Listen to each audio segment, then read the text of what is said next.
Hello guys, I hope you are doing well. Today we will talk about how to fix or how to solve the problem of Quizlet app.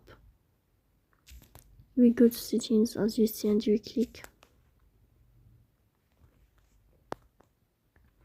Then we click on apps, default apps, app settings. Here you will search about the application of Quizlet and you click here. Then you click on first stop and you click OK. Here you will enter to the window of storage. Then you click on clear cache.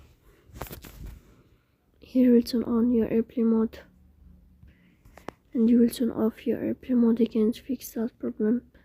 So that's all. Don't forget to support us by like and subscribe. See you next time and thank you for your